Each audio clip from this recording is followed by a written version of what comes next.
நேயர்கள் அனைவருக்கும் வணக்கம். இந்த ஷோ எங்கேயும் சமையல் வித் மீ கார்த்திக். நம்ம நிகழ்ச்சியில் மொத்தம் 4 செக்மெண்ட் இருக்கு. ஃபர்ஸ்ட் செக்மெண்ட் எங்க வீட்டு சமையல். இல்லத்தரசிகள் சமைக்கிறது மட்டும் இல்லாமல் அவங்க டேலண்ட் என்ன அப்படின்றதையும் ப்ரூவ் பண்ணுவாங்க.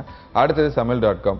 வெளியூர்ல இருந்து நம்ம நிகழ்ச்சிக்கு வர முடியாதவங்க, அப்புறம் நம்ம ஷோக்கு பார்ட்டிசிபேட் பண்ண முடியாதவங்க லெட்டர் மூலியமா இல்லைனா மெயில் மூலியமாவோ நம்ம நிகழ்ச்சிக்கு அதை அனுப்பிச்சாங்கன்னா நாங்கள் அதை சமைச்சு காட்டுவோம். ஓகேவா? ஸோ அடுத்தது வந்து பார்த்தீங்கன்னா செஃப் சாய்ஸ். பெரிய பெரிய ஸ்டார் ஹோட்டலில் ரெஸ்டாரண்ட்டில் ஹோட்டல்ஸ்லாம் வந்து பார்த்தீங்கன்னா செஃப் வந்து பயங்கரமாக சமைப்பார். அதெல்லாம் நம்ம வீட்டில் சமைக்க முடியுமா அப்படின்னு கேள்விக்குறியாக இருக்கும். கண்டிப்பாக சமைக்கலாம் அப்படின்னு சொல்லி பதில் சொல்கிறது தான் நம்ம செஃப் சாய்ஸ். அடுத்தது பாட்டி வைத்தியம். நம்ம முன்னோர்கள் சொன்ன சில டிப்ஸை வந்து இப்போ வரைக்கும் நம்ம ஃபாலோ பண்ணல, பட் கண்டிப்பாக ஃபாலோ பண்ணால் பயங்கர ஹெல்த்தியாக இருக்கும், ஹெல்த்தியாக இருப்போம் அப்படின்னு சொல்கிறது தான் பாட்டி வைத்தியம். ஸோ இதெல்லாம் எங்கே பார்க்க போகிறோம்? நம்ம செக்மெண்ட்டில் தானே. நம்ம ஷோக்குள்ளே போகலாம் வாங்க.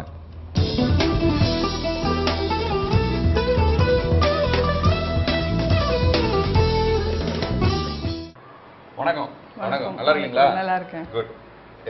பேர் Jenny? Aparna. Aparna. Good. So நீங்கள் எப்படி ஃபீல் பண்ணுறீங்க டிவியில் வந்துட்டு மக்களுக்காக வெரைட்டியாக குக் பண்ண போகிறோம் அப்படின்ற ஒரு ஃபீல்? ஆமாம், நம்மளுக்கு தெரிஞ்ச டிஷ் எல்லாம் இன்னும் 4-5 பேருக்கு கற்றுக் கொடுக்கறது சந்தோஷமாக தான் இருக்குது. டீச்சர் ஆகுறீங்க அப்படிங்கும்போது உங்களுக்கு பெருமையாக இருக்கு. பேசாமல் ஆர்கிடெக்சர்லாம் படிக்கிறது டீச்சர் ஆகிட்டு போயிடலாம்ல? ஆமாம், இப்போ அதான் யோசிக்கிறேன். யோசிக்கிறீங்களா? சரி. என்ன மாதிரியான டீச்சர்? ஸ்கூல் பசங்களுக்கு அந்த மாதிரி இல்ல, என்னோட ஃபீல்டுல சம்பந்தப்பட்ட teacher, architecture teacher, lecturer, professor மாதிரி. ஆல்ரெடி ஒரு 5 வருஷம் படிச்சாச்சு. ஆமா, இன்னுமே புதுசா படிக்கிறதுக்கு முடியாது. சரி சரி குட். என்ன சமைக்க போறீங்க நீங்க மக்களுக்கு? இன்னைக்கு நான் வந்து வீட்டில் இருக்கிற சப்பாத்தி வச்சு ஒரு சப்பாத்தி நாச்சோஸ், அதுக்கு வந்து ஒரு டிப்பு சல்சா பண்ண போறேன். இது எல்லாமே வீட்டில் இருக்கிற ஐட்டம் வச்சே பண்ணலாம். சப்பாத்தி பண்ண போறீங்களா? இல்லை, சப்பாத்தி வீட்டில் நம்ம பண்ணி வச்சிருக்க சப்பாத்தி இருந்ததுன்னா அது சப்பாத்தியாக சாப்பிடாம யூஸ்வலாக பண்ணுற அந்த காட்டி ரோல் அது மாதிரிலாம் இல்லாமல் இது நம்ம டிவி பார்க்கறச்சே பாப்கார்ன் அது மாதிரிலாம் சாப்பிட்றோம் இல்லையா, அதுக்கு பதிலாக வந்து ஒரு ஸ்நாக் ஐட்டம். ஓ, அந்த மாதிரி. ஓகே, தியேட்டர் ஃபீல்ல நம்ம இருக்க போறோம். Right right. தியேட்டர்லாம் போயிட்டு நம்ம வந்து பாப்கார்ன் சாப்பிட்றோம், எவ்வளோ ரிலாக்ஸாக சாப்பிட்றோம், அந்த மாதிரி வந்து பார்த்தீங்கன்னா அந்த டைப்ல ஒரு ஃபுட்டு தான். இதை நீங்கள் வந்து டிவி பார்க்கும்போதோ இல்லைன்னா சீரியல் பார்க்கும்போதோ கூட ஜாலியாக வந்து சாப்பிடலாம். சரியா? இதுக்கு பேர் என்ன அப்படின்னு பார்த்தீங்கன்னா சப்பாத்தி நாச்சோஸ் வித் சல்சா. வித் சல்சா அப்படின்னு சல்சான டான்ஸ் தான். ஆமா, சல்சா எங்களுக்கு தான் தெரியும். ஸோ அதனால வந்து இன்னைக்கு ப்ராப்பராக சமைக்கணும் மக்களுக்கு. ஓகேவா? ஆமா, ஸோ கண்டிப்பா. அதுக்கு தேவையான இன்க்ரீடியன்ஸ் என்ன அப்படின்றது எங்க மக்களுக்கு சொல்லிடுறீங்களா?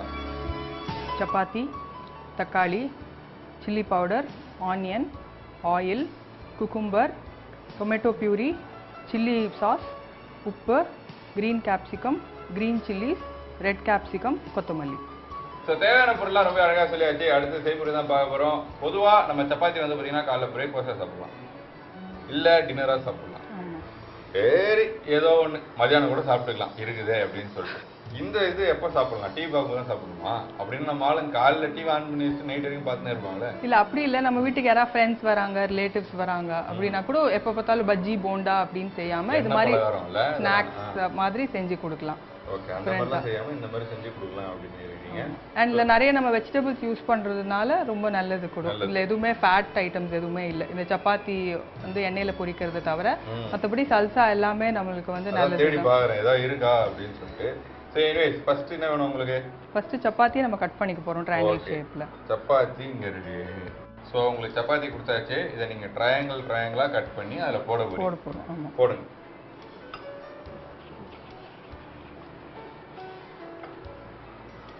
சப்பாத்தி வந்து சாஃப்டாக இருக்கிறதுக்கு என்ன ஆட் பண்ணலாம்? சப்பாத்தி மாவு பிசைச்சே கொஞ்சம் நெய் விட்டுக்கலாம். ஒன்று. அப்படி இல்லைன்னா பால் கொஞ்சம் ஆட் பண்ணிக்கலாம். பச்சைப்பாலா? இல்லை, காய்ச்சின பால். ஓகே. ஆட் பண்ணிட்டு மாவு பிசைஞ்சிட்டு ஒரு அரை மணி நேரம் மூடி வச்சிடணும், அந்த ஈரப்பதம் இருக்கிற மாதிரி வச்சுட்டு அரை மணி நேரம் கழிச்சு சப்பாத்தி போட்டிங்கன்னா நல்லா சாஃப்டாகும். ஆமாம், சாஃப்டாகும். இந்த மைதா மாவுலாம் கலப்பாங்க? இல்லை, மைதா மாவு இப்போலாம் நல்லது இல்லை அப்படின்னு சொல்கிறாங்க. ஸோ அதனால நம்ம வெறும் கோதுமையில சப்பாத்தி சாப்பிட்டாலே ரொம்ப நல்லது உடம்புக்கு. மைதாலாம் அந்த பரோட்டா கூட இப்போ நிறைய பேர் சொல்கிறாங்க பரோட்டாலாம் சாப்பிடக்கூடாது. ஆனால் பரோட்டா தான் சாப்பிட்டா தான் ஃபுல்லாக இருக்குது. சப்பாத்தி தான் சாப்பிட்டா 8 மணிக்கு சாப்பிட்டா 10 மணிக்கெலாம் நமக்கு பசி எடுக்குது. வீட்டில் கிட்ட திட்டுறாங்க. இல்லை, அதான் அந்த பரோட்டாவில் வந்து குளூட்டன் அப்படிங்கிற ஒரு இது இருக்குது. அந்த குளூட்டன்ங்கிறது என்னென்னா வயிற்றுக்கு போச்சுன்னா ஒரு கம் மாதிரி ஃபார்ம் ஆகிடும், கோந்து மாதிரி. நம்ம இன்டெஸ்டைனில் போய் அது பிளாக் பண்ணிடும். அது ஓவர் பீரியட் ஆஃப் டைம் நம்ம சாப்பிட்டுட்டே இருந்தோம்னா அது இன்டெஸ்டைனில் பிளாக் பண்ணிடும். அதனால தான் நிறைய பேர் வந்து இந்த ரோட் சைடில் பரோட்டா கிரோட்டாலாம் சாப்பிட்றவங்களுக்கு எல்லாருக்குமே அந்த வயிறு ப்ராப்ளம் வருது. அது மாதிரி கேன்சர் அது மாதிரிலாம் வருது. பெரிய பெரிய நோயே வருதா? Oh my God. Okay, avoid பண்ணுங்க. அவங்க சொல்கிறத கேட்டுங்க. பரோட்டா அதாவது மைதாவில் செஞ்ச ப்ராடக்ட் எதுவாக இருந்தாலுமே கொஞ்சம் அவாய்ட் பண்ணுங்க. ஓகேவா? ஸோ ஓகே, இது கட் பண்ணி வச்சுருக்கோம். அடுத்துனா இப்போ இது வந்து நம்ம எண்ணெயில போட்டு பொரிக்க போறோம். எண்ணெயில போட்டு பொரிக்க போறோம். நான் என்ன சொல்றேன், நம்ம சப்பாத்தி திறக்கும்ல, அப்பவே ட்ரையாங்கிள்ல கட் பண்ணிட்டு அப்படியே எண்ணெயில போட்டு பொரிச்சா ஈஸியா இருக்கும்ல வேலை. இது ஒரு தடவை வேற நம்ம தவால போட்டு எடுத்து இதுக்கப்புறம் நம்ம கட் பண்ணி திருப்பி ஆயில போட்டு ஃப்ரை பண்ணுறது டைம் அதிகமாகாது. இது வந்து நம்ம வீட்ல ஆல்ரெடி இருக்கிற சப்பாத்தி தானே இது. சோ வீட்ல இருக்கிற சப்பாத்தி மீதி உப்புமா பண்ற மாதிரி மீதி இருக்கிற சப்பாத்தில வச்சு இது பண்ணணும். சரி, ஓகே. இப்போ ஆயில்ல போட்டு ஃப்ரை பண்ணி கிறிஸ்பியா எடுத்து அப்படி வச்சிடலாமா நம்ம தட்டுல?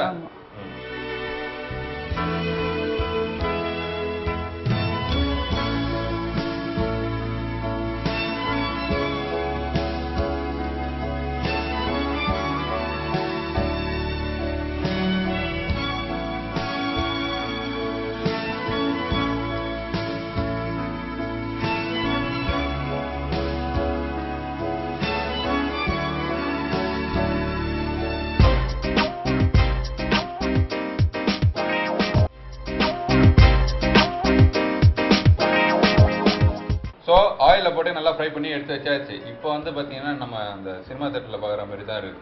ஆமா, அங்க போய் சப்பாத்தி பொரிச்சு எடுத்த அப்புறம் அப்படிதான். நாச்சோஸ், இது பேர் தான் நாச்சோஸ் அப்படினு சொல்லிட்டு. நாச்சோஸ் நாச்சோஸ் அத நாச்சோஸ் ஏன் பக்க நாளைக்கு போறீங்க? நாச்சோஸ் தான் நானும் சொன்னேன். சரி, இது தொட்டுக்கிறது தான் நம்ம ஏதோ ஒன்று பண்ண போறோம் இல்லையா? ஆமா, சல்சா பண்ண போறோம். சல்சா டிப் பண்ண போறோம். அது சாஸ் டைப்ல பண்ண போறோம். ஆமா, அதுக்கு இங்க இருக்கிற மொத்த இன்கிரிடியன்ட்ஸும் சப்போர்ட் பண்ண போகுது. கரெக்ட். ஓகேங்களா? இந்த பவுல் நீங்க வச்சுட்டு என்னென்ன வேணும்னு சொல்லுங்க, எல்லாத்தையும் கொடுக்குறேன், ஆட் பண்ணுங்க. இப்போ இதுக்கு முன்னாடி இந்த சப்பாத்தி வெறும்னு இதுல ஒன்றும் காரம் ஒன்றும் இருக்காது, சப்புன்னு இருக்கும். ஸோ இந்த சப்பாத்தி கொஞ்சம் ஃப்ளேவர் கொடுக்கறதுக்காக வந்து ரெட் பாப்ரிகா பவுடர்னு கிடைக்கும் ஒன்று, எல்லா சூப்பர் மார்க்கெட்லயும் கிடைக்கும். அப்படி இந்த ரெட் பாப்ரிகா பவுடர் இல்லைன்னா நம்ம காரத்தூளே போட்டுக்கலாம். மிளகாத்தூள் லைட்டா உப்பு போட்டு. ஆமா, கொய்யாக்கு கட் பண்ணி போடுற மாதிரி போட்டுக்கலாம். கொய்யா பழம் இந்த மாதிரி வெள்ளரிக்காய்லாம் வந்து பார்த்தீங்கன்னா நம்ம மிளகாத்தூள் உப்பு போட்டு லைட்டாக கலரே வச்சுப்போம் இல்லையா, நல்லா ஒரு டேஸ்ட்டாக இருக்குது. அந்த மாதிரி ஒரு ரெடி பண்ணி இதில் நீங்கள் பப்பரிக்கா தூள். ஆமாம், ரெட் பாப்ரிகா தூள்னு கிடைக்கும். ரெட் பாப்ரிகா தூள் அப்படின்னாலே நீங்கள் போய் சூப்பர் மார்க்கெட் வாங்கிக்கலாம்.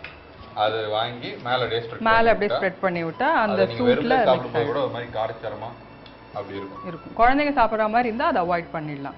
ஓகே, இது குழந்தைங்க சாப்பிட்ற மாதிரி இருந்தால் காரத்தே போடாதீங்க அப்படின்னு சொல்லியிருக்காங்க.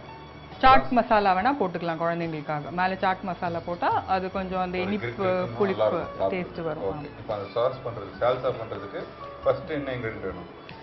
சால்சா பண்ணுறதுக்கு முதல்ல தக்காளி, டொமேட்டோ ஒரு 2 ஸ்பூன் ஒரு 3 ஸ்பூன், நம்மளுக்கு எவ்வளோ டிப் வேணுமோ அதுக்கு ஏற்ற மாதிரி, கொஞ்சம் வெங்காயம்.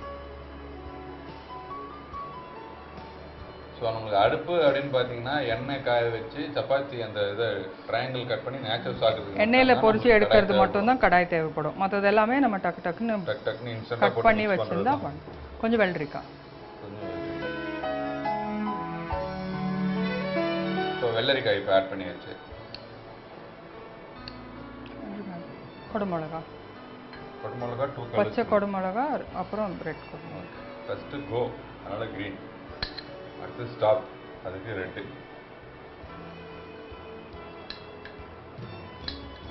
டிராஃபிக் ரூல்ஸ் எல்லாம் ஃபாலோ பண்ணுவீங்களா?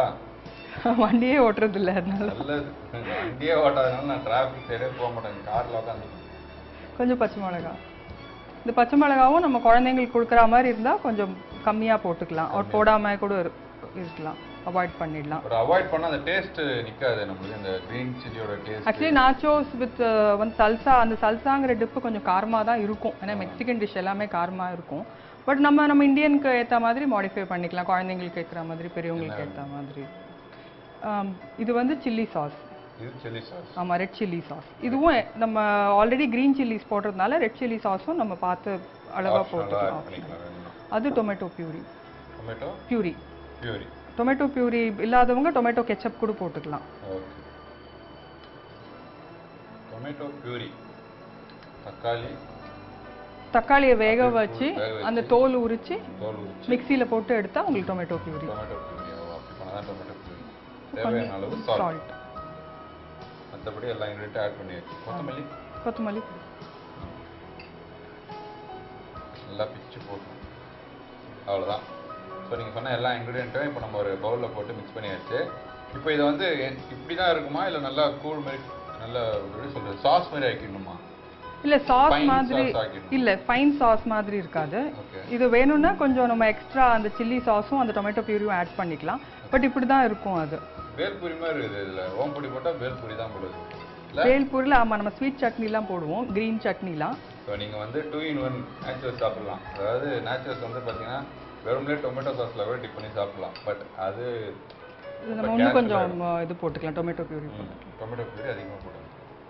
அப்படி இல்லை அப்படின்னு பார்த்தீங்கன்னா இவங்க சொன்னது போல இந்த மெக்சிகன் ஸ்டைலில் வந்து சமைச்சு சாப்பிடணும் அப்படின்னு பிளான் பண்ணிங்கன்னா இவ்வளோ இன்க்ரீடியண்ட்டும் ஆட் பண்ணி இந்த அப்ரிக்கோவை என்ன சொன்னீங்க, ரெட் பாப்ரிகா பவுடர் இதெல்லாம் அந்த சப்பாத்தியில் போட்டு அதுக்கப்புறம் அதை டிப் பண்ணி சாப்பிட்டீங்கன்னா அப்படியே இன்னும் மெக்சிகன் ஃபுட்டை சாப்பிட்ற மாதிரியே ஒரு ஃபீல் இருக்கும். ஓகேவா? ஸோ அவங்க சொன்னதே வாங்கி பண்ணுங்க, ஒரு நாளாவது இந்த மாதிரிலாம் சமைப்போம். ஓகே, ஸோ ஆல்மோஸ்ட் ரெடி ஆயிடுச்சா? நம்ம சல்சா ரெடி. ரெடி ஆயிடுச்சு. கொத்தமல்லி இன்னும் நல்லா போடணும். அழகா இதெல்லாம் இதுக்கு ஆக்சுவலி பார்ஸ்லின்னு ஒன்று போடுவாங்க. ஆமா, அந்த பார்ஸ்லி இல்லைன்னா நம்ம கொத்தமல்லி வச்சு சப்ஸ்டியூட் பண்ணிக்கலாம். காம்ப்ரமைஸ் பண்ணிக்கலாம். நம்ம ஊர் டிஷ். ஆமா, ரைட். ஸோ இது வந்து நம்ம சமைச்சு சாப்பிடணும்னா கிட்டத்தட்ட சப்பாத்தி மட்டும் ஆயிலில் ஃப்ரை பண்ணி எடுக்கிறதுக்கு மட்டும் தான் டைம் ஆகும். மற்றபடி இதெல்லாம் இன்ஸ்டன்ட்டாக பண்ணோம்னா ஒரு 3 to 4 மினிட்ஸ்ல வந்து பார்த்தீங்கன்னா இதை குக் பண்ணி சாப்பிடலாம் இல்லையா? குட். ஆல்மோஸ்ட் ரெடி ஆயிடுச்சு. இப்போ அழகாக டிஸ்பிளே வச்சிடலாமா?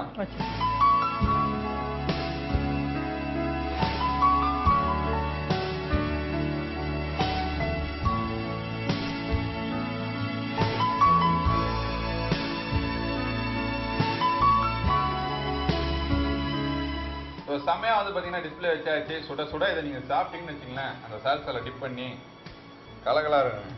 ஏன் சொல்கிறேன் அப்படின்னு பார்த்தீங்கன்னா நம்ம சினிமா தியேட்டரில் போயிட்டு 100 ரூபா தான் டிக்கெட்டு, ஆனால் நம்ம 150 ரூபா 160 ரூபா கொடுத்தெல்லாம் போய் விருப்பப்பட்டு சாப்பிட்றோம். ஏன் நம்ம வீட்டில் இந்த மாதிரிலாம் செஞ்சு சாப்பிடக்கூடாது? ஒரு 100 ரூபாய்க்கு இன்க்ரீடியன்ஸ் வீட்டில் வாங்கி கொடுத்து வீட்டில் இருக்கவங்களை செஞ்சு அதை நம்ம எல்லாருமே சாப்பிட்டா 5 பேர் சாப்பிடலாம். ஆல்மோஸ்ட் ஒரு 200 ஸ்பெண்ட் பண்ணோம்னா 200 கூட வேணாம், 10 நிமிஷம் தான் ஆகும் பண்றதும். வேற 100 ரூபாய் செலவு பண்ணினா 10 நிமிஷத்துல செஞ்சோம்னா ஒரு 5 பேர் 6 பேர் நல்லா திருப்தியா சாப்பிடலாம். அப்படின்னு இருக்கும்போது எதுக்கு வேஸ்ட் பண்ணுவோன்னே, இன்னைக்கே வாங்குங்க, இல்லைன்னா நாளைக்கு கூட நீங்க சமைச்சு சாப்பிடலாம். சரியா? இது இல்லாம மக்களுக்கு எப்பவும் போல நீங்க வந்து ஏதாவது சொல்லிங்க பார்த்தீங்களா? ஆல்ரெடி ஒரு தடவை சொல்லியிருக்கீங்க, இந்த ட்ரஸ்டட் பேங்க்ஸ் வந்து சேவிங்ஸ் இது பண்ணுங்க, தெரியாத இடத்துல போய் சீட்டு அதெல்லாம் போட்டு ஏமாறாதீங்களா? சரி, அந்த மாதிரி சொல்ல போறீங்களா இல்லை வேற ஏதாவது சொல்ல போறீங்களா இன்னைக்கு மக்களுக்கு? இப்போ நான் வந்து ஜென்ரலா சொசைட்டிக்கு யூஸ் ஆகிற மாதிரி தான். அது ஒரு அவங்க தான் சொசைட்டி, அவங்க தான் சொல்லுங்க அப்படியே. நம்ம வந்து நிறைய கடையிலெல்லாம் போகிறோம், பொருள் வாங்குகிறோம், ஆனால் அந்த பொருளுக்கு பில்லு கொடுக்கறது இல்லை. ஒரு நிறைய பேர் வந்து எம்ஆர்பியை விட ஜாஸ்தி போட்டிருப்பாங்க விலை, அது கூட பார்க்காம வாங்கிடுவாங்க. நிறைய இதில் வந்து வேலிடிட்டி டேட், எக்ஸ்பைரி டேட் அதெல்லாம் பார்க்கறது இல்லை. பட் நம்ம சில டைம் வீட்டுக்கு வந்துட்டு ஓப்பன் பண்ணி பார்த்தா பொருள் கெட்டு போயிருக்கும், ஒரு நல்லா இருக்காது, திரிஞ்சு போயிடும், அது மாதிரி ஆகும். ஒரு கன்சியூமராக நம்ம அதெல்லாம் பார்த்து வாங்கணும். பட் நம்ம பார்த்து வாங்குற டைமில் ஏதோ மறந்துட்டோம், ஒரு விட்டு போயிட்டோம் அப்படின்னா, அது மாதிரி ஏதாவது பொருள் சரியில்லை, ஒரு எம்ஆர்பியோட ஜாஸ்தி இருக்குது அப்படிங்கிற மாதிரி இருந்ததுன்னா ஒரு கன்சியூமர் ப்ரொடெக்ஷன் ஆக்ட் பிரகாரம் நம்ம வந்து அதை ஃபர்தராக எடுத்து ஆக்ஷன் எடுக்கலாம். ஓகே, பட் ஆனால் பார்க்குறவங்க என்ன சொல்லுவாங்க அப்படின்னு பார்த்தீங்கன்னா, 1 ரூபா 2 ரூபாலும் என்ன இட போகுது அப்படின்னு சொல்லிட்டு ஒரு எகத்தாளமாக விட்டுருவாங்க. பட் அப்படி இருக்கக்கூடாது. உங்ககிட்ட 1 ரூபா 2 ரூபா அந்த மாதிரி ஒரு நாளைக்கு அந்த கடை கஸ்டமர் ஒரு 100 பேர் வந்தாங்கன்னா யோசிச்சு பார்த்துங்க, ஒரு 300 ரூபா 400 ரூபா அந்த மாதிரி அனாவசியமாக நம்ம வந்து ஸ்பெண்ட் பண்ணுற மாதிரி இருக்கும் எல்லாரோட பைசாவும். இன்னொரு பெரிய விஷயம் என்ன அப்படின்னு பார்த்தீங்கன்னா, இது எல்லா இடத்துலையும் நடக்க ஆரம்பிச்சிச்சு. இப்போ ஒரு வாட்டர் பாட்டிலே வந்து பார்த்தீங்கன்னா அதில் போட்டிருக்கோம் இல்லையா, 19 ரூபா 20 ரூபான்னு போட்டிருக்கோம். அவங்க கிட்ட போய் நம்ம கொடுத்து நம்ம வாட்டர் பாட்டில் வாங்குறோம்னா 25 ரூபா 30 ரூபா அப்படின்னா, 20 ரூபா போட்டுருக்கு, 25 ரூபா 30 ரூபா அப்படின்னு கேட்டால் கூலிங்கா இருக்குல்ல அதான் அப்படின்னு நம்ம கிட்டே ஏகத்தாலும். அதெல்லாம் நம்ம வந்து கன்சியூமர் ப்ரொடெக்ஷன் ஆக்ட்ல நம்ம இது பண்ணி ஃபர்தரா எடுத்து ஆக்ஷன் எடுக்கலாம், கம்ப்ளைண்ட் பண்ணி. ஆமா, எடுக்கலாம். ஓகே, இந்த ஆக்ஷன் எடுக்கிறதுக்கு என்ன நம்பர்லாம் கால் பண்ணணும், அதெல்லாம் எதாவது இருக்கா பர்டிகுலரா? இது வந்து நுகர்வோர் பாதுகாப்பு மையங்கள்னு இருக்கு, எல்லாமே தமிழ்நாடு ஃபுல்லா, இந்தியா ஃபுல்லாவே இருக்கு. அப்படி இல்லைன்னா கிராஹக் பஞ்சாயத்துன்னு ஒன்று இருக்கு, அது நம்ம இந்தியன் பேஸ்ட் இதுதான். ஆன்லைன்ல கூட ஆன்லைன்ல சர்ச் பண்ணி பார்த்துட்டு கம்ப்ளைண்ட் பண்ணலாம். ரைட். ஒரு ஊர்லயும் அந்த டிபார்ட்மெண்ட் இருக்கு இல்லையா? நம்ம தான் வந்து மக்களுக்கு எங்கன்னு தெரியறது இல்ல, ஊங்க வச்சுட்டு இருக்கோம். வேலை பார்க்காதீங்க, நீங்க இருங்க, நாங்க பரவாயில்ல 20 ரூபா பொருளா நாங்க 40 ரூபா கொடுத்து கூட வாங்கிறோம், நம்ம தான் அவங்கள ஊக்கி வச்சுட்டு இருக்கோம். அப்படிலாம் பண்ணக்கூடாது. யாராவது ஒருத்தர் போய் நீங்க அந்த மாதிரி தடுத்தீங்கன்னா இதுக்கப்புறம் வாங்குற பொருள் எல்லாமே 20 ரூபாய்க்கு அவனும் கொடுப்பான். ஓகேவா? சும்மா இல்ல, ஒரு 20 ரூபா வாட்டர் பாட்டில் வந்து அவனே 20 ரூபாய்க்கு வாங்கி நமக்கு 20 ரூபா விற்க மாட்டாங்க. அவங்களுக்குன்னு சில ப்ராஃபிட்லாம் இருக்கும். ஓகேங்களா? அதை தாண்டி தான் நமக்கு 20 ரூபாய்க்கு விற்கிறாங்க. அப்படி இருக்கும்போது கூலிங்கா இருக்கிற வாட்டர் பாட்டில் அதான் 25 ரூபா அப்படின்றாங்க நிறைய பேர். ஸோ இதெல்லாம் நம்ம வந்து கேட்கணும். சில நேரத்தில் நம்ம தாக அடிக்குது, அந்த நேரத்தில் போய் இவங்கள்ட்ட சண்டை போட முடியுமான்னு சொல்லிலாம் விட்டுறோம். பட் இதுக்கப்புறம் யாருமே இதுக்காக விடாதீங்க. இன்னொரு சூப்பரான ஒரு பாயிண்ட் சொன்னாங்க. என்ன அப்படின்னு பார்த்தீங்கன்னா, நம்ம எந்த ஒரு பொருள் வாங்கினாலும் அதில் வந்து பார்த்தீங்கன்னா மேனுஃபேக்சரிங் டேட் போட்டிருக்கோம். பெஸ்ட் பிஃபோர் 3 months 6 months அப்படின்னு போட்டிருக்கும். ஸோ நீங்கள் அதை பாருங்கள். இப்போ ஒரு மஞ்சத்தூள் ஒரு கடையில் போயிட்டு மஞ்சத்தூள் பேக்கெட் கொடுங்க அப்படின்னா வாங்கிட்டீங்கன்னா பெஸ்ட் பிஃபோர் 3 months அப்படின்னு போட்டிருக்கோம். மேனுஃபேக்சரிங் டேட் ஒரு டேட்டில் இருக்கும். மேட்ச் பண்ணி பாருங்கள். 3 மாதத்துக்கு முடிஞ்சிடுச்சு அப்படின்னா இல்லை 3ஆவது மாதம் முடிய போகுது அப்படின்னா உடனே அவர்கிட்ட கொடுத்து புது பேக் கொடுங்க அப்படின்னு சொல்லுங்கள். உடனே புதுசு கொடுப்பாங்க. அது இதுக்கு மட்டும் இல்லை, நான் சொல்கிறது சமையல் பொருள் மட்டும் இல்லை, நம்ம யூஸ் பண்ணுற எப்படி சொல்றது எல்லாமே நம்ம இதுக்கப்புறம் கரெக்டா இதுக்கு முன்னாடி எப்படி வேணா இருந்தலாம், இதுக்கப்புறம் கரெக்டா கராரா இருக்கும். ஓகே, ஏன்னா பைசா கொடுத்து சாப்பிட்றோம், பைசா கொடுத்து ஒரு பொருள் வாங்குறோம், சும்மா யாருமே நமக்கு தரல. ஸோ அதனால தான் சொன்னேன். இனி செம்மையா போச்சு நம்ம ஷோ. எப்படின்னு பார்த்தீங்கன்னா நேச்சர்ஸ் தான் செஞ்சு கொடுத்தாங்க. சால்சா தொட்டு சாப்பிடலாம் அப்படின்னு சொல்லிட்டு இதுக்கப்புறம் சால்சா டான்ஸ் ஆடுறவங்க கூட இதை தொட்டு தொட்டு சாப்பிட்டு டான்ஸ் ஆடலாம். ஓகேவா? அது மட்டும் இல்லாமல் சூப்பரான பாயிண்ட்டும் சொல்லியிருக்காங்க. ஸோ மக்கள் சார்பாக உங்களுக்கு பெரிய நன்றி. nachos with salsa எப்படி செய்யறதுன்னு ரீகேப் சொல்லுவாங்க, கேளுங்க. சப்பாத்தியை வந்து முக்கோண வடிவத்தில் நம்ம கட் பண்ணிக்கணும். சின்ன சின்னதாக 8 பீஸ் அது மாதிரி கட் பண்ணிவிட்டு எண்ணெயில் கொஞ்சம் மொறுன்னு ஆற அளவுக்கு பொரிச்சு எடுத்துக்கணும். அது நம்ம சப்பாத்தி நாச்சோஸ் ரெடி. இப்போ சல்சாவுக்கு வந்து நம்ம வெட்டி வச்சிருந்த தக்காளி, வெங்காயம், அதோட கொஞ்சம் வெள்ளரிக்காய் நறுக்கி வச்ச வெள்ளரிக்காவும் போட்டு மிக்ஸ் பண்ணி சிகப்பு குடமிளகா, பச்சை குடமிளகா, பச்சை மிளகா, அப்புறம் சில்லி சாஸும் டொமேட்டோ பியூரியும் ஆட் பண்ணிவிட்டு ஃபைனலாக கொத்தமல்லி போட்டு கார்னிஷ் பண்ணால் நம்மளோட சல்சா ரெடி.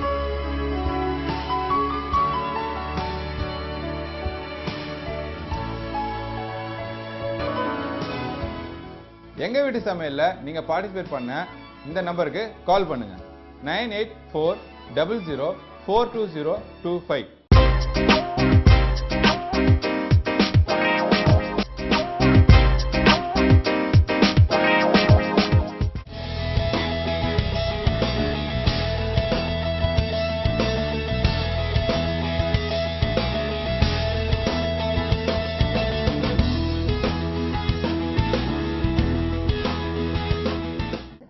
கேப்டன் டிவி நேயர்களுக்கு வணக்கம். நான் உங்கள் ரேஷ்மா. இந்த செக்மெண்ட்டை நான் உங்களுக்காக ஹோஸ்ட் பண்ண போகிறேன். யூஸ்வலாக பார்த்தீங்கன்னா நம்ம நேயர்கள் வந்து நிறைய ரெசிபிஸ் நம்மளுக்கு அனுப்புவாங்க. இன்றைக்கி நம்மளுக்கு ஒரு வித்தியாசமான ரெசிபி வந்திருக்கு. அந்த ரெசிபி பேரை சொன்னாலே நீங்கள் யோசிப்பீங்க இது எப்படி பண்ண போகிறாங்க, ஏன்னா யாருமே இவ்வளோ டிஃப்ரெண்ட்டாக பண்ணியிருக்க மாட்டாங்க. ஸோ இன்றைக்கி அந்த ரெசிபியோட நேம் சொல்கிறேன். அதுக்கு முன்னாடி யார் அமைச்சிருக்கான்றது சொல்கிறேன். சாலிஹா ஃப்ரம் எண்ணூர்லேருந்து அமைச்சிருக்காங்க. இந்த ரெசிபியோட நேம் சென்னை பர்கர். இந்த சென்னை பர்கரை எப்படி செய்யலாம் அப்படின்றதுக்கு முன்னாடி நம்ம இன்க்ரீடியன்ஸை பார்த்துடலாம். Burger bun, pepper, garam masala, sliced onion, coriander leaves, ginger garlic paste, chilli, salt, oil, chicken, cheese. ingredients பார்த்தாச்சு. இப்போ இந்த பர்கரை எப்படி செய்யலான்றதை பார்க்கலாம். ஃபர்ஸ்ட் நம்ம கேஸ் ஆன் பண்ணிக்கலாம்.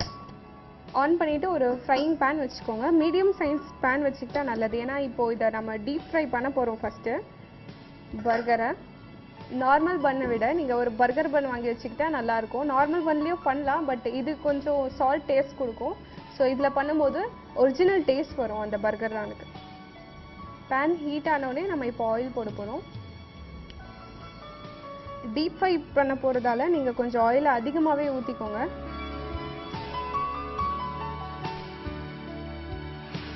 ஆயில் போட்டிருக்கோம் கடாயில். இப்போ அது நல்லா ஹீட் ஆயிடுச்சு. ரொம்ப ஹீட் ஆகக்கூடாது.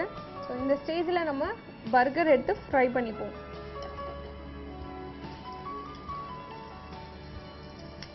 பர்கரை கொஞ்சம் கேர்ஃபுல்லாக ஃப்ரை பண்ணுங்கள். பர்கர் நல்லா ஒரு ப்ரௌனிஷ் கலரில் வரணும், கிறிஸ்பாக இருக்கணும். இந்த ரெசிபியே மெயினாக கிறிஸ்பாக இருக்கணும் அப்படின்னு அவங்க ஸ்பெசிஃபை பண்ணியிருக்காங்க. ஒரு ப்ரௌனிஷ் கலரில் வந்தால் போதும். இது ஆல்மோஸ்ட் ப்ரௌன் ஆயிடுச்சு. இதுக்கு முக்கியமான விஷயம் வந்து ஆயில் கரெக்டாக இருக்கணும். ஆயில் கரெக்டாக ஹீட் ஆகலை அப்படின்னாக்கா எல்லாமே இழுத்துரும். ஓவர் ஹீட் ஆயிடுச்சுனாக்கா தீஞ்சு போயிடும். ஸோ இந்த ஸ்டேஜ் போதும், ப்ரௌன் ஆயிடுச்சு. நம்ம இதை ஆஃப் பண்ணிடலாம். பன் ஃப்ரை பண்ணி வச்சாச்சு. இப்போ நெக்ஸ்ட்டு மசாலா செய்கிறதுக்கான ப்ராசஸை பார்க்கலாம். ஃபர்ஸ்ட் நம்ம ஆயில் எடுத்து ஊற்றிக்கலாம். 2 ஸ்பூன் ஆயில் போதும். ஆயில் லைட்டாக ஹீட் ஆனதும் கட் பண்ணி வச்சிருக்கிற ஆனியன்ஸை ஆட் பண்ண போகிறோம். ஒரு ஆனியன் இருந்தால் போதும்.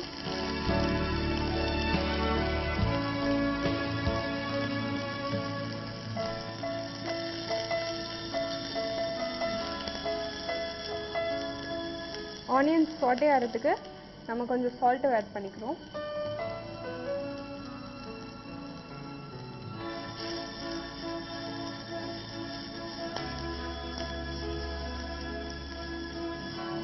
ஆனியன் கொஞ்சம் நேரம் சாட்டே ஆனோடனே கார்லிக் ஜிஞ்சர் பேஸ்ட்டை ஆட் பண்ணிக்கோங்க.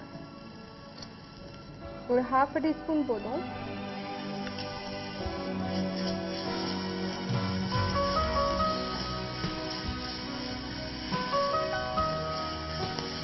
கொஞ்சம் நல்லா ஃப்ரை ஆகட்டும், ஸ்மெல்லாம் போகட்டும். தென் நம்ம சிக்கன் ஆட் பண்ணிக்கலாம். சிக்கன் ஏன் ஸ்டார்டிங்கில் ஆட் பண்ணுறோன்னா அகைன் இது கொஞ்சம் நல்லா ஃப்ரை ஆகணும் இல்லையா, ஸோ நம்ம ஸ்டார்டிங்லேயே ஆட் பண்ணிடுறோம். இந்த கார்லிக் ஜிஞ்சர் பேஸ்ட்டோட அது நல்லா சேர்ந்து ஃப்ரை ஆகணும். சிக்கன் போட்டு நம்ம நல்லா சாட்டே பண்ணணும். இப்போது இந்த கார்லிக் ஜிஞ்சர்லாம் நல்லா அது சிக்கன் அப்சார்ப் பண்ணணும்.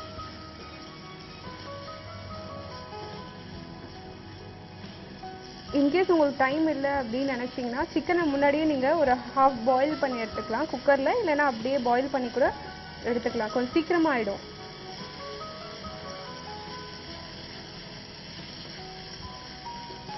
சிக்கன் நல்லா சாட்டே ஆன உடனே இப்போ நம்ம டொமேட்டோஸ் ஆட் பண்ண போகிறோம்.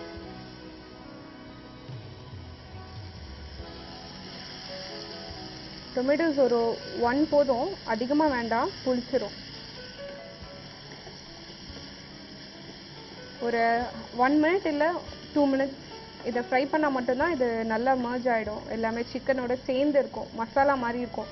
அதர்வைஸ் அப்படியே தனித்தனியாக இருக்கும், நம்ம பர்கர் உள்ள இதை வைக்க முடியாது.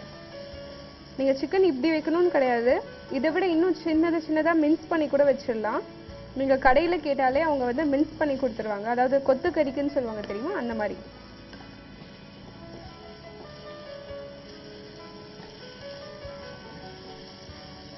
இல்லை உங்களுக்கு சிக்கன் பைட் மாதிரி வேணும் அப்படின்னு நினச்சிங்கன்னா நீங்கள் இந்த மாதிரி பீசஸாகவே போட்டுக்கலாம்.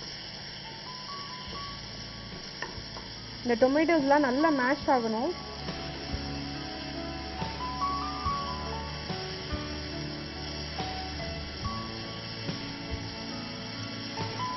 சிக்கன் சாட்டே ஆகிற வரைக்கும் நான் இந்த பர்கரை வந்து கட் பண்ணி வச்சுக்கலாம். இந்த பர்கரை ஏன் நம்ம ஃபஸ்ட்டு கட் பண்ணலன்னா அது அப்படியே ப்ரெஸ்ட் ஆகிடும். ஸோ இப்போ இந்த மாதிரி ஃப்ரை பண்ணிட்ட பிறகு கட் பண்ணோம்னாக்கா அந்த கிறிஸ்பினஸோட கரெக்டாக கட் பண்ணலாம். நம்ம பர்கரை நம்ம ஸ்லைஸாக கட் பண்ணிக்கிட்டோம். யூஸ்வலாக நம்ம பர்கர் வந்து பன் அப்படியே தான் இருக்கும், ஃப்ரை பண்ண மாட்டாங்க. பட் இது வந்து சென்னை பர்கர் அப்படின்றதால கொஞ்சம் வித்தியாசமாக நம்ம இந்தியன் ஸ்டைலில் இதை குக் பண்ணோன்றதால இந்த டீப் ஃப்ரை பண்ணுறோம். நம்ம சிக்கனை கொஞ்சம் நல்லா சாட்டே பண்ணிக்கோங்க, இது கொஞ்சம் ஹாஃப் குக் ஆகுற வரைக்கும். அது இல்லாமல் அந்த டொமேட்டோஸ்லாம் சேர்ந்து நல்லா குக் ஆகணும். இதோட ஸ்பெஷாலிட்டி மெயினாக பார்த்தீங்கன்னா இந்த பர்கரோட ஃப்ரை தான். இந்த நம்ம அவங்க வந்து கண்டிப்பாக இதை ஃப்ரை தான் பண்ணணும் அப்படின்னு சொல்லியிருக்காங்க. ஏன்னா அதை ஃப்ரை பண்ணும்போது அது பைட் பண்ணும்போது நல்லா கிறிஸ்பியாக இருக்குமா. அது இல்லாமல் இது நம்ம இந்தியன் ஸ்டைல் அப்படின்றதால யூஸ்வலாக நம்ம இந்தியாவில் எல்லாமே ஃப்ரை பண்ணி தான் சாப்பிடுவோம் இல்லையா. ஸோ அவங்க ஐ திங்க் மேபி அவங்க இந்த மாதிரி ட்ரை பண்ணியிருக்காங்கன்னு நினைக்கிறேன். எனிவே இந்த ரெசிபி வந்து ரொம்ப நல்லா இருக்கும்னு நினைக்கிறேன். நம்ம யூஸ்வலாக வந்து ஃபாரின் கண்ட்ரீஸில் அந்த டேஸ்ட் நம்ம பண்ணியிருக்கோம், பட் இது கொஞ்சம் வித்தியாசமாக நம்ம இந்தியன் பர்கர்னு ட்ரை பண்ணலாம்.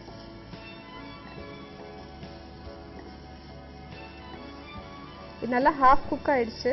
ஸோ இப்போ நம்ம சில்லி பவுடர் ஆட் பண்ண போகிறோம். ஸ்பைசஸ் கொஞ்சம் லைட்டாகவே ஆட் பண்ணிக்கோங்க, அதிகமாக வேண்டாம். நெக்ஸ்ட் கரம் மசாலா ஆட் பண்ணுறோம்.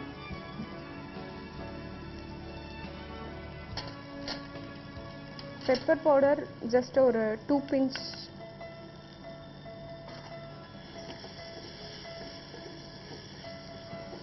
சால்ட் தேவையெல்லாம் நீங்கள் இப்போ இந்த ஸ்டேஜில் போட்டுக்கிட்டா தான் அது நல்லா சிக்கன்லாம் அப்சார்ப் பண்ணும்.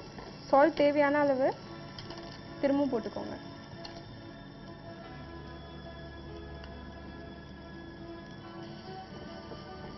நல்லா மிக்ஸ் பண்ணிவிட்டு இப்போ கொரியாண்டர் லீவ்ஸ் கொஞ்சம் ஆட் பண்ணிக்கலாம்.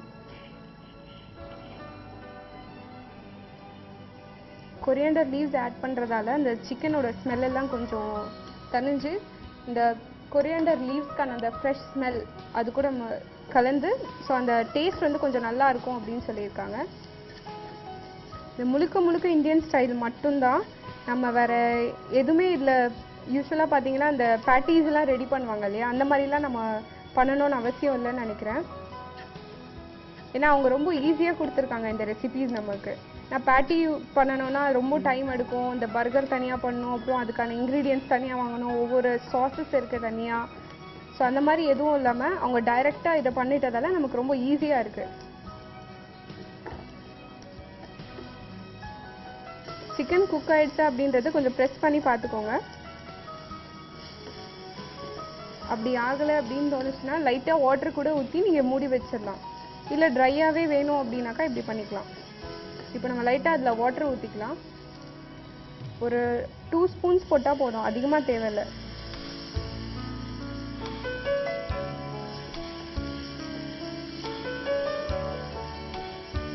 வாட்டர் ஊற்றி நம்ம இதை ஒரு 5 மினிட்ஸ்க்கு மூடி நல்லா குக் பண்ணலாம். அப்போ தான் சிக்கன் கொஞ்சம் சாஃப்ட் ஆகும்.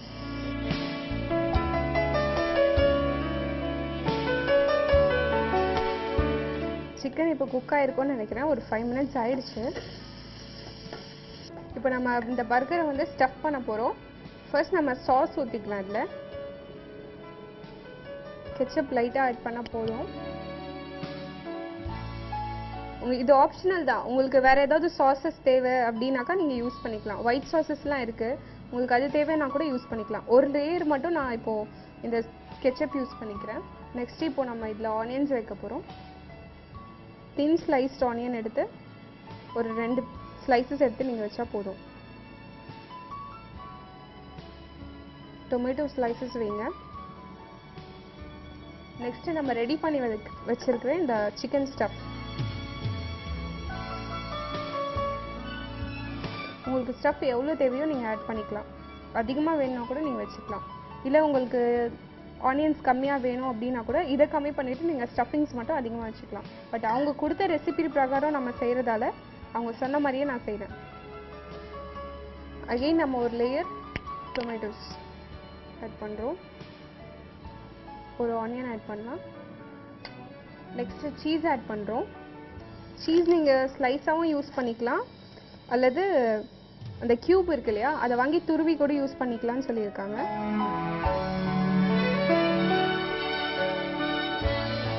ஃபைனலாக கெச்சப் திரும்ப ஒரு லேயர்.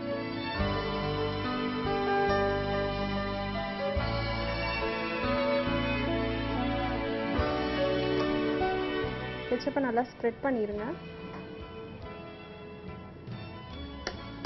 ஸ்ப்ரெட் பண்ணிவிட்டு இதை க்ளோஸ் பண்ணிடுங்க.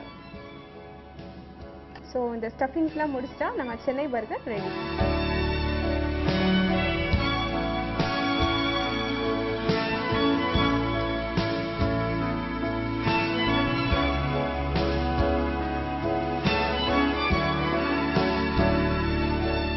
எண்ணூர்லேருந்து சாலியா அமைச்ச ரெசிபியை இப்போ நம்ம பார்த்துட்டோம். ஐ திங்க் இது ரொம்பவே நல்லா இருக்கும்னு நினைக்கிறேன். டெம்ப்டிங்காகவும் இருக்குது பார்க்க. நம்ம வெளியே எப்படி சாப்பிட்றோமோ அந்த பெரிய ஷாப்ஸ்லாம் போயிட்டு மால்ஸில், ஸோ ஆல்மோஸ்ட் இப்படி தான் இருக்கும். என்ன அதில் பேட்டி வச்சுருப்பாங்க, இதில் நம்ம இந்தியன் ஸ்பைசஸ்லாம் போட்டு இந்த மசாலா மாதிரி சொல்லியிருக்காங்க. பட் அகெயின் இது ரொம்ப நல்லா இருக்கும்னு நினைக்கிறேன். எனக்கே ரொம்ப சாப்பிடணும் போல தோணுது. இதை கண்டிப்பாக நீங்கள் எல்லாருமே ட்ரை பண்ணணும். இதே மாதிரி உங்களுக்கு தெரிஞ்ச ரெசிபீஸை நீங்கள் வாட்ஸ்அப் ஒரு இமெயில் மூலமா நீங்கள் தெரிவிக்கலாம். அண்ட் உங்களுக்காக அதை நான் செஞ்சு காட்டுறேன். Until then it's by from Reshma. Chennai burger recipe பார்க்கலாம். ஃபர்ஸ்ட் பேன் வச்சுக்கோங்க. அதில் ஆயில் ஊற்றிட்டு ஆனியன்ஸ் போட்டு சாட்டே பண்ணிக்கோங்க. ஆனியன் சாட்டே ஆனதும் கார்லிக் ஜிஞ்சர் பேஸ்ட் போட்டுட்டு நல்லா சாட்டே பண்ணிக்கோங்க. இந்த ஸ்டேஜில் கட் பண்ணி வச்சுருக்க சிக்கனை போட்டு நல்லா ஃப்ரை பண்ணுங்கள். நல்லா சிக்கன் ஃப்ரை பண்ணதும் டொமேட்டோஸ் ஆட் பண்ணிவிட்டு நல்லா மேஷ் ஆகிற அளவுக்கு ஃப்ரை பண்ணுங்கள். இது நல்லா சேர்ந்து மேஷ் ஆனதும் chilli powder, pepper powder, garam masala, salt and coriander leaves இது எல்லாமே சேர்த்து நல்லா ஃப்ரை பண்ணிவிட்டு ஆஃப் பண்ணிடுங்க. பர்கரை வந்து நல்லா டீப் ஃப்ரை பண்ணிக்கோங்க. ஃப்ரை பண்ணிவிட்டு சென்டர் கரெக்டாக ஹாஃப் கட் பண்ணிவிட்டு இல்லை ஃபர்ஸ்ட் லேயராக சாஸ் ஸ்ப்ரெட் பண்ணுங்கள். ஸ்ப்ரெட் பண்ணிவிட்டு ஆனியன் அண்ட் டொமேட்டோஸ் ஒரு லேயரும், நெக்ஸ்ட் லேயர் சிக்கன் அந்த ஸ்டஃப் அப்படியே போட்டு ஒரு லேயர் பண்ணிடுங்க. நெக்ஸ்ட் அதுக்கு மேலே ஒரு சீஸ் ஒரு லேயர், ஃபைனலாக கட் பண்ணி வச்சுருக்க அந்த பர்கர் ஹாஃப் எடுத்து க்ளோஸ் பண்ணி சர்வ் பண்ணிடுங்க. Chennai burger ready.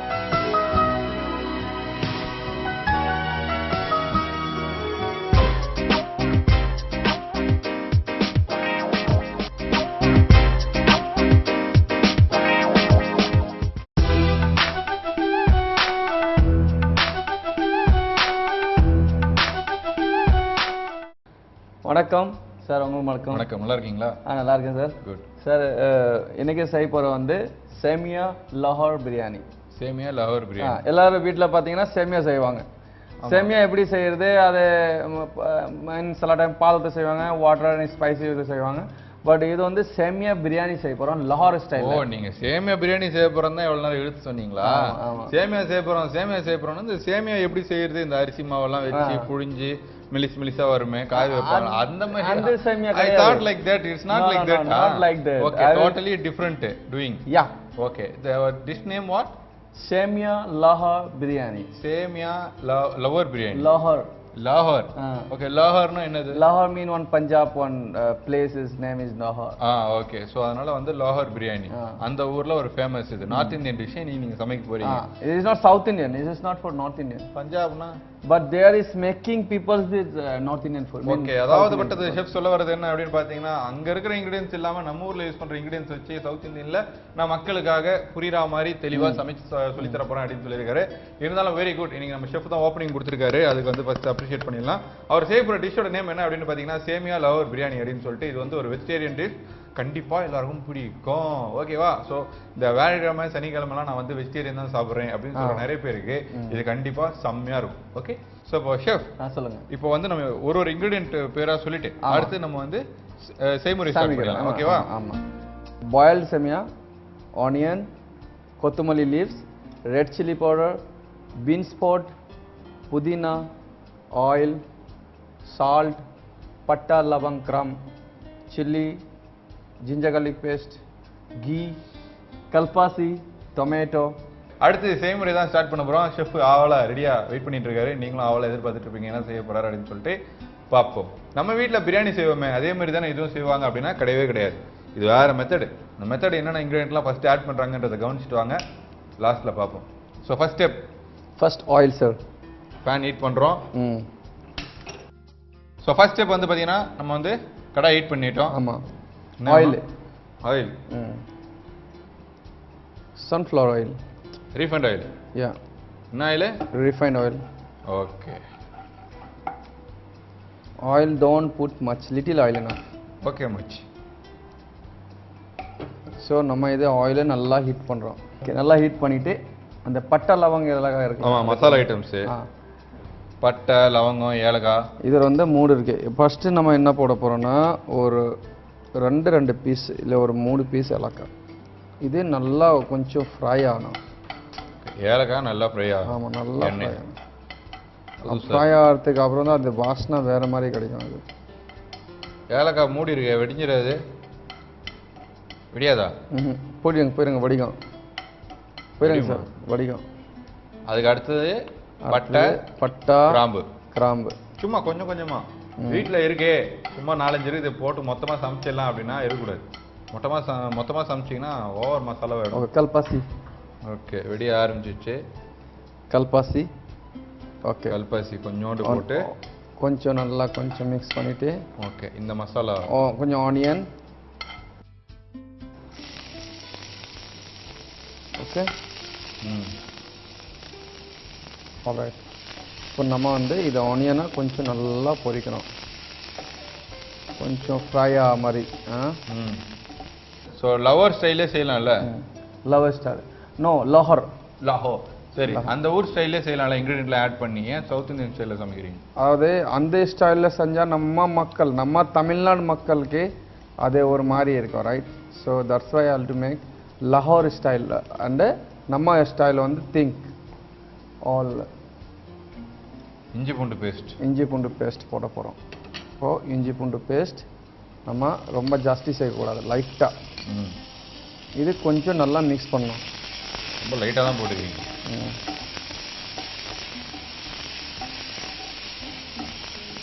ஸோ அந்த ஊர் ஸ்டைலில் சமைச்சா மக்கள் வந்து வீட்டில் சமைக்கும்போது டேஸ்ட் இருக்காது இல்லையா? ஸோ நம்ம ஊர் இன்க்ரீடியன்ஸ்லாம் ஆட் பண்ணால் தான் டேஸ்ட் கொடுக்கும். அதனால் நீங்கள் ஆல்ட்ரேஷன் பண்ணியிருக்கீங்க இதில். ஆல்ட்ரேஷன் ஷேக் சில டைம் நான் போன வாரம் கூட நான் செஞ்சு தெரியுமா, ஜாப்பனீஸ் ஃபுட் வந்து சேம் ஜாப்பனீஸ் மாதிரி இருந்துச்சு. பட் டேஸ்ட் வந்து இந்தியன்ல கொண்டு வந்து மசாலாலாம் போட்டு கொண்டு வந்து அதே மாதிரி நம்ம ரெடி பண்ணோம். பட் இதில் நம்ம என்ன ஆட் பண்ணோம்னா கொஞ்சம் சில்லி பவுடர் ஆட் பண்ணோம். உடனடியாக சில்லி பவுடர் ஆட் பண்ணோம். ஒன்லி இதில் பவுடர் மட்டும் சில்லி பவுடர் தான் நான் போட போகிறேன். வேறு ஒரு பவுடர் கூட போடுறதில்ல. நல்லா கவனிக்கணும். சில்லி பவுடர் தான் நான் போட போகிறேன். வேற தனியா பவுடர், மிளகாத்தூள் எல்லாம் ஒன்றும் போடுறதில்ல. சரிங்களா?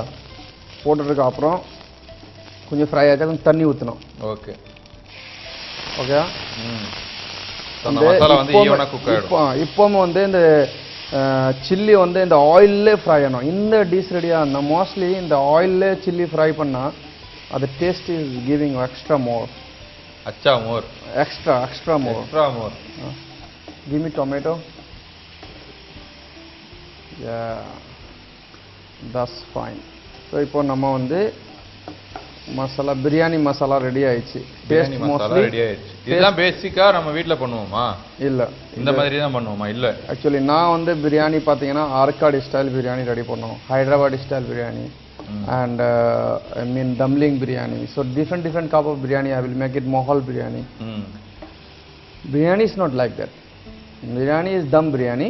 அதை ஒரே சட்டியில் தனியாக மோஸ்ட்லி பிரியாணி முஸ்லீம் பிரியாணி செஞ்சுட்டு அது வேற இது வேற.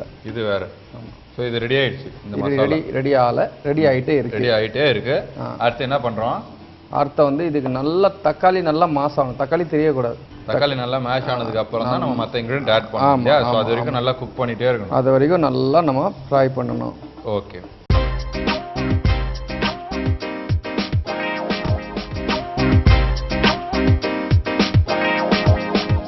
ஓகே சூப்பரா வந்து பாத்தீங்கன்னா இப்போ நீங்க நல்லா அப்படியே கொதிக்க வச்சதுக்கு அப்புறம், அதாவது நல்லா சமைச்சிட்டே இருந்தோம்னு வச்சுக்கீங்களேன் ரொம்ப நேரம், தக்காளி வந்து நல்லா மேஷ் ஆயிடுச்சு இல்லையா? அடுத்து என்ன ஆட் பண்றோம்? அடுத்து வந்து மல்லி புதினா. மல்லி இதர் புதினாவும் இதர். இது ரொம்ப ஜாஸ்தி போடக்கூடாது, லைட்டா போடணும். இது ஓகே சரிங்களா? சரிங்க. இது வந்து புதினா. ஸோ மல்லி கொஞ்சம் போடணும், புதினா கொஞ்சம் போடணும். ஓகே. இப்போ நம்ம என்ன பண்றோம்? இதை கொஞ்சம் மிக்ஸ் பண்றோம். மறுபடியும் தயிர் ஆட் பண்றோம். தயிர் சொல்லுங்க. தயிர் இல்ல தயிர். போடுங்க. தயிர் போடுங்க. 3 ஸ்பூன் தயிர் ஆட் பண்ணா இது உங்களுக்கு ஃபுல்லா கிரேவி மாதிரி ஆயிடும். ஆல்ரெடி கிரேவி மாதிரி தான் இருந்தது. அதே கொஞ்சம் கிரேவி, இது கொஞ்சம் லஸ்ஸா கிரேவி ஆயிடும். ஓகே. மோர் குழம்பு மாதிரி தண்ணி அதிகமாக ஊற்றினா மோர் குழம்பு ஆயிடும். இப்போ நம்ம போட போகிறோம் வந்து பீன்ஸ் போட். ஓகே. பச்சை பயிறு ஊற வச்ச பச்சை பயிறு கொஞ்சோண்டு பச்சை பயிறு கொஞ்சம் மிக்ஸ் பண்ணிட்டா. பிரியாணியில் பச்சை பயிரெலாம் போடுவாங்களா? இல்லை, இதை வந்து வெஜ்ஜி சிக்கன் பிரியாணி கிடையாது. ஓகே. சால்ட்டு. ஸோ வெஜ்ஜினால வந்து பார்த்தீங்கன்னா நம்ம வந்து பச்சை பயிறு போடுறோம். இதே நான்வெஜ்னா அந்த பச்சை பயிறு போட்ட கேப்பில் சிக்கன் போட்டுடணும். ஆமாம். சூப்பர். சிக்கன் போட்டுடலாம். சிக்கன் ஃபிஷ் என்ன நீங்கள் போட்டிங்கன்னா போட்டுக்கலாம். ஓகே. ஸோ சால்ட்டும் போட்டு நல்லா மிக்ஸ் பண்ணியாச்சு. இப்போ நீங்கள் வந்து எனக்கு கொஞ்சம் பச்சை மிளகா கொடுக்கணும். கொஞ்சம் பச்சை மிளகா பொடியாக நறுக்குனா பச்சை மிளகா பொடியாக நறுக்குனா கொஞ்சம் லைட்டாக போடணும், ஜாஸ்தி போடக்கூடாது. அவ்வளோதான். 4 பீஸ். ஏன்னா பசங்க சின்ன பசங்க சாப்பிட மாட்டாங்க. ஆமாம், அவாய்ட் பண்ணுவாங்க பிரியாணி சாப்பிட்றது. இப்போ கொஞ்சம் நெய். இதுதான் எல்லாத்துக்கும் காரணம். இதுதான் கொழுப்பு காரணம் தான். ஆமாம், நெய் வந்து கொஞ்சம் நல்லா சேர்க்கணும், அதான் டேஸ்ட் ஆகும். அண்ட் இது சேமியா. ஃபைனலாக சேமியா நம்ம சேமியா போட போகிறோம். ஓகே. ஆல்ரெடி குக் ஆனதுனால ரொம்ப நேரம்லாம் நம்ம போட வேணாம்ல? ஆமாம். இல்லை மிக்ஸ் பண்ணிடணும், அவ்வளோதான். ஸ்லோ பண்ணிவிட்டு நல்லா மிக்ஸ் பண்ணுறோம் அந்த மசாலா. நல்லா மிக்ஸ் பண்ணோம் மசாலாவில். ஸோ இப்போ பார்த்தீங்கன்னா பிரியாணி டைப் உங்களுக்கு ரெடி ஆயிடுச்சு. ஆமாம், சேம் பிரியாணி டைப். நெய் கொஞ்சம் பேசலாமா? ஆமாம். நெய் கிட்ட பேசுங்க, பேய்கிட்ட பேசுங்க. சாரி, நெய் கொஞ்சம் போடலாம் இதில். நெய் போடுங்க கொஞ்சம். இப்போ லைட்டாக மேலே அப்படியே நெய் அப்ளை பண்ணணும். இது பார்த்தீங்கன்னா டிஃப்ரெண்ட்டாக டேஸ்ட்டாக இருக்கும். பிரியாணி தம் பிரியாணி சாப்பிட்ற மாதிரி இருக்காது. ஓகே. பட் இதோட டிஃப்ரெண்ட் டேஸ்ட். இதோட டேஸ்ட் நம்ம ஆல்ரெடி நெய் போட்டிருக்கோம். இருந்தாலும் நெய் மேலே வந்து ஓவர் கோட் பண்ணோம்னா எடுத்து பிசைஞ்சு சாப்பிடும்போது செம்மையாக இருக்கும்ல? சூப்பர். ஸோ ஆல்மோஸ்ட் வந்து பார்த்தீங்கன்னா பக்காவாக நாங்கள் ரெடி பண்ணியாச்சு. இப்போ அழகாக டிஸ்பிளேல வைக்க போகிறோம், பார்க்கலாம்.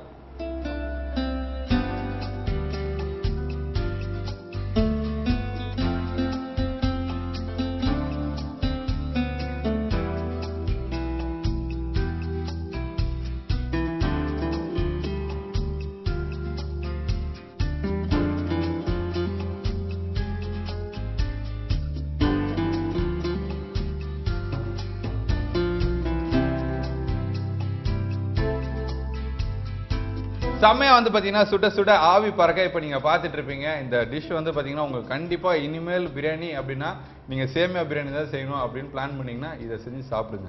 இப்போ பார்த்தாலும் அரிசியில செய்யறது, அப்படி செஞ்சிருது, இப்படி செய்யறது, நான்வெஜ்ல செய்யறது அப்படின்னு இல்லாம சேமியா வச்சு செஞ்சு சாப்பிட்டு பார்த்தீங்கன்னா செம்மையா இருக்கும், அல்டிமேட்டா இருக்கும். உங்களுக்காகவே தாங்க நம்ம செஃப் சாய்ஸ்ல நம்ம ஷெஃப் வந்து பாத்தீங்கன்னா ஹோட்டல் மைல் ஸ்டோன்ல வெரைட்டியா சமைச்சிட்டு இருக்காரு. ஸோ என்ஜாய் பண்ணியிருப்பீங்க அப்படின்னு எனக்கு நல்லா தெரியும். ஸோ ஷெஃப், இந்த டிஷ்ஷோட ப்ளஸ் அண்ட் மைனஸ் சொல்லுங்க. ப்ளஸ் பார்த்தீங்கன்னா இப்போ ரொம்ப நல்லா இருக்கணும், ரொம்ப நல்லா இருக்கணும். இப்போ நம்ம இதுல பிரெட் இருக்குல்ல, ஆமா பிரெட் சின்ன சின்ன பீஸ் கட் பண்ணிட்டு ஆயில்ல ஃப்ரை பண்ணிட்டு நம்ம அது சேமியா போடுற இடத்துல அதுல சேர்த்து போட்டுறணும். சேமியா போடும்போது அதையும் போட்டு சேர்த்து ஃப்ரை பண்ணி மிக்ஸ் பண்ணிடணும். சூப்பரா இருக்கும். சரிங்களா? சூப்பரா இருக்கும். இப்போ இன்னும் ரொம்ப பெட்டர் டேஸ்ட் இருந்தானா கோவா இருக்குல்ல, பால்கோவா அது வந்து sweetless, no sweet, I know sweetless palkova கொஞ்சம் லைட்டா ஆட் பண்ணிடணும். கொஞ்சம் லைட்டா எப்ப ஆட் பண்ணனும்?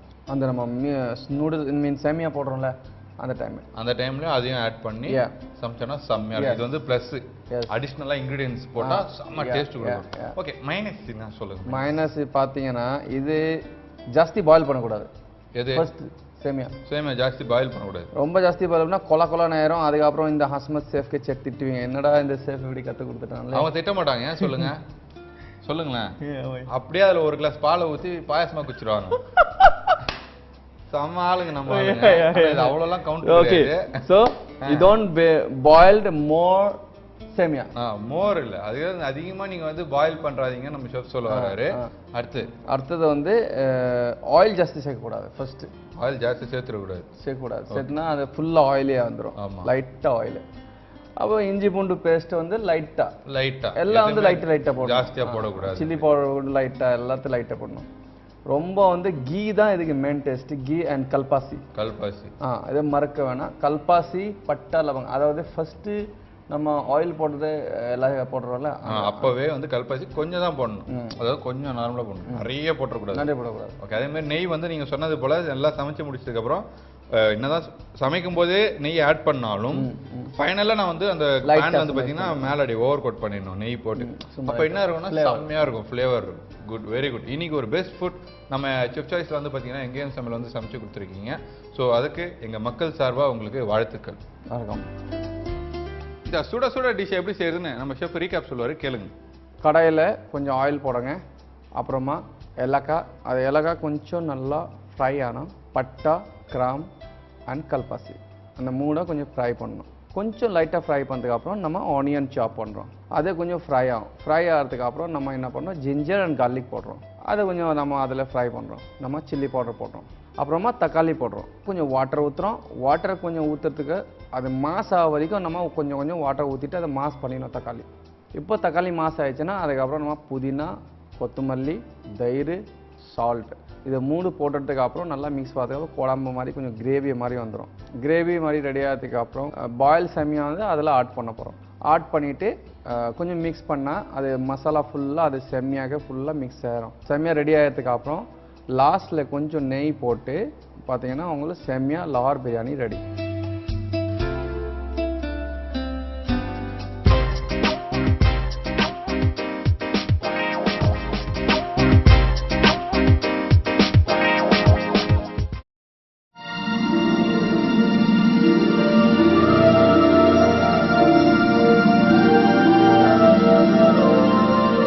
கேப்டன் டிவி நேயர்களுக்கு பத்மா மாமியின் அன்பு வணக்கங்கள். மீண்டும் உங்கள் அனைவரையும் பாட்டி வைத்தியத்தில் சந்திப்பதில் மிக்க மகிழ்ச்சி. இந்த காலத்தில் பெண்களுக்கு ஒரு 14 வயசு வந்துட்டாலே ஏஜ் அட்டன் பண்ண பிறகுலேருந்தே கொஞ்சம் கொஞ்சமாக வேண்டாத இடத்துலலாம் முடி முளைக்க ஆரம்பிச்சிடுறது. அது ஏன், எதனால், என்ன நம்மக்கிட்ட தான் இருக்குது மிஸ்டேக்லாம். ஏன்னா பிறந்த அண்ணிலேருந்தே குழந்தைகளுக்கு மஞ்சளே காட்டுறதில்ல. மஞ்சளை தேய்ச்சி குளிப்பாட்டுற வழக்கத்தையே விட்டுட்டா எல்லாரும். எண்ணெய் தேய்ச்சி குளிப்பாட்டுறதும் கிடையாது, மஞ்சள் தேய்ச்சி குளிப்பாட்டுறதும் அறவே கிடையாது. அதெல்லாம் தப்பு. அந்த மஞ்சள் தேய்ச்சி குளிக்கிறதுனால உடம்புல வந்து ஸ்கின் வியாதி வராமல் அது தடுக்கும். ஆன்டிபயோட்டிக் அது ஒரு விதம். இன்னொன்று வயசாக வயசாக அந்த அனாவசியமான முடிகள் யாருக்கு என்னென்ன இருக்கணுமோ அதாவது அங்கங்கே அவளுக்கு இருந்தால் தான் அது அழகு. அது இல்லாமல் ஆம்பளை மாதிரி பெண்களுக்கு முடி முளைச்சதுன்னா வேண்டாத இடத்துலலாம் அது அழகு கிடையாது. அதனால என்ன ஆகுறது, அந்த குழந்தைகள் வந்து அந்த மாதிரி வேண்டாத முடியெல்லாம் வளரும்போது வெக்கத்தினால தலை குனிஞ்சு அசிங்கமாக அவளுக்குள்ளேயே இன்ஃப்ளாலிக் காம்ப்ளெக்ஸை வளர்த்துக்கிறாள். இதெல்லாம் ஏன் நம்ம ஆரம்பத்துலேருந்து இது பேரண்ட்ஸ் மேலே தான் மிஸ்டேக்குன்னு சொல்வேன். ஏன்னா அந்த குழந்தை பிறந்தபோது அது மஞ்சள் தேய்ச்சி குளிக்கணும்னு அதுக்கு தெரியாது, நம்ம தான் செய்யணும். அதை செஞ்சுன்னு வந்திருந்தோம்னா அது வேண்டான்னு சொல்லாது, தடுக்காது. எப்படி இருந்தாலுமே காலேஜ் போகிற வரைக்கும் நம்ம சொல் பேச்சை கேட்கும். அதுக்கு பிறகு தான் அவளே கேட்டுக்க மாட்டா, அந்த மாதிரி ஆயிடுவா. அதனால் பேரண்ட்ஸாக இருக்கிற நம்ம தான் குழந்தைகளுக்கு யூனிஃபார்ம் போடணுமே அப்படின்னு சொல்லுவாள். ஒயிட் ட்ரெஸ்லாம் எல்லோ ஆகிடுறதேம்பா. அதுக்கு என்ன பண்ணணும், அந்த மாதிரி மஞ்சள் தேய்ச்சி குளிப்பாட்டின பிறகு ஒரு கஸ்தூரி மஞ்சள் கூட போட்டு தேய்ச்சி குளிக்கலாம், அது கரையே படியாது. அப்படி கஸ்தூரி மஞ்சள் போடலை, மஞ்சளே போடுறீங்கன்னா திருப்பி ஒரு சோப்பு போட்டோ அல்லது வேறு ஏதாவது போட்டு பைத்தமாவோ தயிரோ போட்டு குளிச்சுட்டா கண்டிப்பாக அந்த மஞ்சள் இன்னொன்றுல போய் ஒட்டாது. அந்த மாதிரியும் செய்யலாம். சரி, இதெல்லாம் பண்ணலை, விட்டுட்டீங்க, காலம் கடந்த பிறகு சூரிய நமஸ்காரம் பண்ண முடியாது அப்படிங்கிறது இருக்குது. ஆனால் இதுக்கு பண்ணலாம். எப்படி பண்ணலான்னா, இப்போது உங்களுக்கு குழந்தைகளுக்கு 15 வயசுக்கு பிறகு இருக்கிற குழந்தைகள்லேருந்து பெரியவா வரைக்கும் மனோபாஸ் வந்தாலும் அந்த மாதிரி முடி வேண்டாத இடத்துலலாம் வளர்ந்துடும். அந்த மாதிரி இருக்கிறவாளுக்கெல்லாம் இப்போ நான் சொல்ல போகிறத நீங்கள் செஞ்சீங்கன்னா அந்த ஹேர் ரிமூவர்னே வச்சுக்கலாம். இதை அந்த மாதிரி ரிமூவ் பண்ணிடலாம். அந்த முடியை என்ன பண்ணணும்னா, மஞ்சள், அதாவது குண்டு மஞ்சள்னு சொல்லுவோம் இல்லையா, அதை தான் நம்ம அதெல்லாம் தேய்ச்சிப்போம். விரலி மஞ்சளை தேய்ச்சிக்க மாட்டோம். அதனால் இந்த குண்டு மஞ்சளை நல்லா ஒரு 5-6 மஞ்சளுக்கு மேலே தண்ணியில் போட்டு நைட்டே ஊற வச்சிடணும். ஊற வச்ச பிறகு காலம்பரை நல்லா ஊறி இருக்கும். அதை ஊறினதை என்ன பண்ணணும்னா அம்மியில் வச்சு 1-2 உடைக்கணும். உடைச்சிட்ட பிறகு மிக்சியில் போடணுன்னாலும் போடலாம், இல்லது அம்மியிலேயே வச்சு அரைச்சாலும் அரைக்கலாம். ஆனால் அம்மியில் வச்சு அரைச்சாதான் ரொம்ப நல்லா நைஸாக அரைக்க முடியும். இதை எப்படி அரைக்கணும்னா, இந்த 1-2 உடைச்சிட்டே இல்லையா, அதில் வந்து கொஞ்சம் கொஞ்சமாக நல்லெண்ணெயை விட்டு அரைக்கணும். அதாவது ரொம்ப எண்ணெயை அதில் விட்டுடக்கூடாது. அதனால தான் சொல்கிறேன், சொட்டு சொட்டாக எண்ணெயை விட்டு அந்த மஞ்சளை, அதாவது கிழங்கு மஞ்சளை அரைக்கணும்.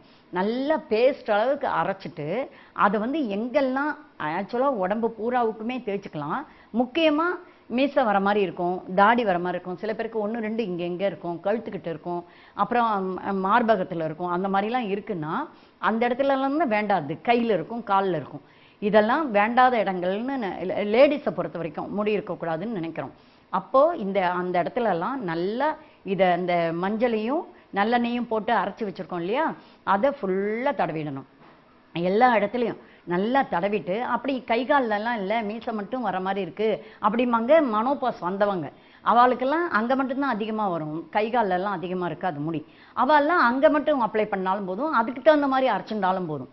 இதை என்ன பண்ணணும், தடவிட்டு ஒரு 1/2 மணி நேரம் 1 மணி நேரம் ஊறிட்ட பிறகு அதை என்ன பண்ணணும், நல்ல துணி வச்சு, ஏதாவது வேண்டாத துணியை வச்சு நல்லா தொடச்சி எடுத்துடணும். தொடச்சி எடுத்த பிறகு அது அத்தனையுமே தொடச்சி நல்லா எடுக்கும்போதே உங்களுக்கு தெரியும் கை வழவழன்னு வருது. அதுக்கு பிறகு நீங்கள் வந்து இது சீயக்காய் போட்டோ அரப்பு போட்டோ எதையாவது ஒன்று, அல்லது கடல மாவு பைத்த மாவு எதையாவது. நான் சொல்கிறது எல்லாமே இப்படி தான் சொல்வேன். சோப்பு போடுங்கன்னு உங்களை சொல்லவே மாட்டேன். ஆனால் சோப்பு போட இஷ்டம் இருந்தவாலும் போட்டுக்கலாம், தப்பு கிடையாது. இதை வந்து தயிரில் கரைச்சி உடம்பு பூரா எங்கெல்லாம் போட்டுட்டீங்களோ அந்த இடம்லாம் போட்டு நல்லா தேய்ச்சி குளிச்சிங்கன்னா, இதை மாதிரி ஒரு 5-6 நாளைக்கு தொடர்ந்தே குளிங்க. உங்களுக்கு எந்த ட்ரெஸ்ஸும் புது ட்ரெஸ்லாம் போடாத அன்றைக்கி இந்த மாதிரி செஞ்சுக்கோங்க. செஞ்சுட்டு இப்படி பண்ணிட்டு வந்துட்டீங்கனாலே கொஞ்சம் கொஞ்சமாக அதுவே ரிமூவ் ஆகிடும். இப்போ ஸ்கூல் குழந்தைகளுக்கெல்லாம் லீவு நாளில் செஞ்சு விடுங்க. அதுக்கு பிறகு அது வராது, அதிகமாக வராது. அப்படி வர மாதிரி தோணித்தினாலும் திருப்பியும் இதையே நீங்கள் செஞ்சீங்கன்னா கண்டிப்பாக திருப்பியும் முடி முளைக்காது. அந்த மாதிரி செஞ்சுட்டு வந்தீங்கன்னா வழவழன்னு பெண்களுக்கு உடம்புல நம்ம ஒரு முடி கூட இல்லாமல் வழவழன்னு இருக்கிறது தான் அழகு. அதுக்காக ஹேர் ரிமூவர்லாம் பண்ணி பியூட்டி பார்லர்லாம் போகணுன்னு அவசியமே இல்லை. நம்மளே குழந்தையிலேருந்தே கவனிச்சுட்டே வந்தால் அந்த ஒரு குறிப்பிட்ட ஸ்டேஜுக்கு பிறகு அவங்க உடம்பு வழவழன்னு இருக்கும். இதை கண்டிப்பாக செஞ்சு நல்ல பயனடைங்க. மீண்டும் உங்கள் அனைவரையும் வேறொரு மருத்துவ குறிப்புடன் பாட்டி வைத்தியத்தில் சந்திக்கிறேன். நன்றி, வணக்கம். கட்டுறது கையளவு, கல்லாதது உலகளவு. உங்கள் எல்லாருக்கும் தெரிஞ்சு போன விஷயம். சமையல் விஷயத்தில் அப்படிலாம் நம்ம சொல்லவே முடியாது. ஏன்னா சமையலில் வந்து பார்த்திங்கன்னா ஒரு எல்லையே இல்லை. புதுசாக ஏதாவது நம்ம வந்து பார்த்திங்கன்னா கண்டுபிடிச்சிட்டே இருக்கலாம். ஸோ இன்றைக்கி ஷோவை பார்த்தாலே உங்களுக்கு தெரிஞ்சிருக்கும், நிறைய விஷயங்கள் நீங்கள் கற்றுருப்பீங்க. ஸோ நாளைக்கு உங்களுக்கு இதே போல் இன்னும் சூப்பரான விஷயங்கள்லாம் எடுத்து வரேன். Until the next bye from Karthi. வெங்காயம், பாப்ரிகா. அதான் நீங்க டக்கு டக்குன்னு கை காட்டுறீங்களா, எனக்கு அந்த ஆர்டர் மிஸ் ஆகுது. அப்பப்போ ஒர்க் ஆகல. நார்மல் பண்ணை விட நீங்க பர்கர்